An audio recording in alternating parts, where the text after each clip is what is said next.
दलित की बारात में मारपीट करने वाले नहीं हुए गिरफ्तार तो होगा आंदोलन। नौजील क्षेत्र में दलित बेटी की बारात में हमलावरों को बचाने का पुलिस पर आरोप लगाते हुए बहुजन समाज पार्टी ने आंदोलन की चेतावनी देते हुए कहा कि अगर जल्द हमलावर गिरफ्तार नहीं हुए तो बहुजन समाज पार्टी सड़कों पर उतरकर बड़ा आंदोलन करने को बाध्य होगी। आरोप है कि 20 मई को भूरेका गांव में दलित की बेटी की बारात में डीजे पर नाच रहे बारातियों से लगभग 2 दर्जन दबंगों ने मारपीट की। पुलिस में शिकायत किए जाने से गुस्साए दबंगों ने दुल्हन की विदाई के वक्त घर में तोड़फोड़ कर मारपीट की। इस मामले में 9 दिन बीत जाने के बावजूद पुलिस के द्वारा कोई भी कार्रवाई नहीं की गई, जिसके चलते दुल्हन के परिजन बहुजन समाज पार्टी के संग एसएसपी ऑफिस पहुंचे और इलाका पुलिस की कार्यप्रणाली पर सवाल खड़े किए हैं।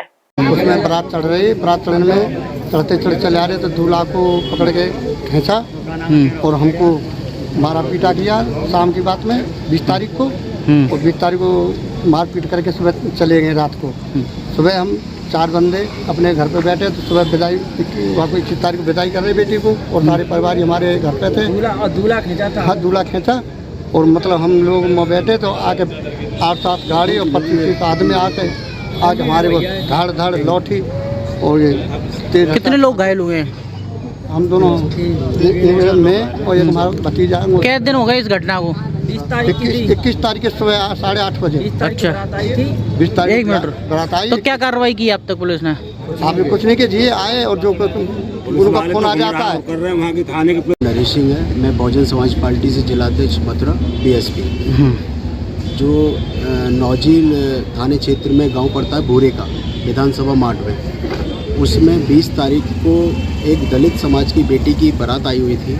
उस बारात में जैसा कि आए दिन होता चला रहा है वैसा ही उस दिन हुआ। कुछ उपद्रवियों ने आतंक मचाया और बारात में रात को भी मारपीट की, बारातियों से घोड़ी से दूल्हे को उतार कर भी मारपीट की, गांव वालों से भी मारपीट की। उसके बाद भी उनका मन नहीं भरा तो सुबह जब बेटी की विदाई हो रही थी तो विदाई के समय पर कम से कम नहीं तो 25 से 30 उपद्रवी वहाँ पे पहुँचे और गांव के परिवार वालों को सबके साथ मारपीट की। मारपीट करने का उनका उद्देश्य लाठी डंडे और सरिया, मतलब कि वो जानबूझ के वहाँ पे उपद्रव और तांडव करने के लिए गए थे। ऐसा कि आए दिन जैसा होता चला आ रहा है, ये जो हो रहा है इसके पीछे कहीं ना कहीं पुलिस प्रशासन की ढील है। जैसा कि पुलिस प्रशासन जानता है कि आए दिन जो उपद्रवी हैं उनके खिलाफ कठोर कार्रवाई नहीं करते हैं।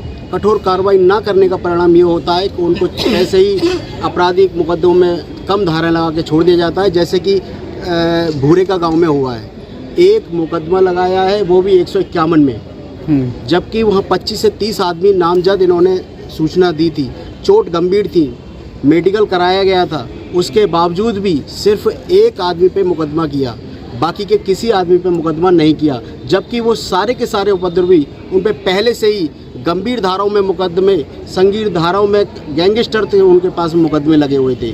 लेकिन वहाँ के जो एसएचओ हैं, नौजील के जो थाना प्रभारी हैं, उनकी लापरवाही इतनी हुई कि उन्होंने पीड़ित परिवार के यहाँ पे एक गांव में भी 2 कांस्टेबल तक के लिए उन्होंने व्यवस्था नहीं की। जबकि पीड़ित परिवार ने, गांव वालों ने कम से कम नहीं तो उनको 8 से 10 बार फ़ोन करके भी बोला कि आए दिन यहाँ पे गांव के लोग उपद्रवी जो हैं वो आते हैं, हमको धमकियां देते हैं। इसके बावजूद भी जो वहाँ के थाना प्रभारी हैं उन्होंने 1-2 कांस्टेबल की व्यवस्था नहीं की। अध्यक्ष जी, अगर बात करना है, झगड़ा किस बात पे हुआ था? झगड़ा दलित बेटी की बारात बहुत ही प्यार मोहब्बत से चल रही थी, जैसे कि चढ़ती है। लेकिन कुछ शरारती तत्व जो दारू पी के फुल नशे में अपने आप को जो गुंडा प्रवृत्ति के थे, वो लोग बारात में आए। बारात में आने के बाद में वो अपने मन चाहे बोले कि साहब यहाँ बारात रोकिए, वहाँ बारात रोकिए। डीजे बज रहा था, डीजे को बंद कराया कि ये सब डीजे नहीं बजेगा, बारात नहीं चढ़ेगी, दूल्हा घोड़ी पे नहीं बैठेगा। इस प्रकरण को लेके आपस में कहासुनी हुई। उस कहासुनी में जो उन्होंने पहले से नशे में थे, उन्होंने नशे की हालत में यही नहीं मालूम कि एक बेटी की बारात का मान सम्मान का अपमान का मतलब क्या होता है। उन नशे की हालत में उन्होंने जो परिवार था, उन परिवार को वहीं पे उन्होंने मारा पीटा और गंभीर चोटें आई उन परिवार को। अब क्या मांग करते हैं आप? मैं मांग ये करता हूँ, मैं कप्तान महोदय के समक्ष जो बीएसपी की टीम है वो हम लोग गाँव में भी गए थे। आगरा मंडल का पूरा प्रतिनिधिमंडल इनके गांव गया था भूरेका में। भूरेका में जाके हमने पीड़ित परिवार से मुलाकात की। मुलाकात के बाद में हम लोगों ने एसओ से बात की तो वहाँ पे हमारी कोई सुनवाई नहीं हो रही थी। आज बसपा की जिला यूनिट पूरी पीड़ित परिवार के साथ में कप्तान जी के पास में आई हुई है। एसएसपी साहब से अनुरोध किया है और उनको ज्ञापन भी दिया है, लिखित में उनको दोबारा से एप्लीकेशन भी दी है कि जो अपराधी हैं उनको कठोर से कठोर उनके ऊपर कार्रवाई की जाए, जो गैंगस्टर हैं उनको जेल भेजा जाए और जो पीड़ित परिवार है उस परिवार को वहाँ पे सुरक्षा के रूप में वहाँ वधू सूट और साड़ी एक ऐसा शोरूम जहां मिलते हैं आपको बेहतरीन डिजाइनर कपड़े जो चर्चित हैं। अपने डिजाइनर सूट और साड़ी के लिए मथुरा शहर में शीघ्र पधारे। वधू सूट साड़ी और किड्स वियर कृष्णा नगर मंडी चौराहा मथुरा।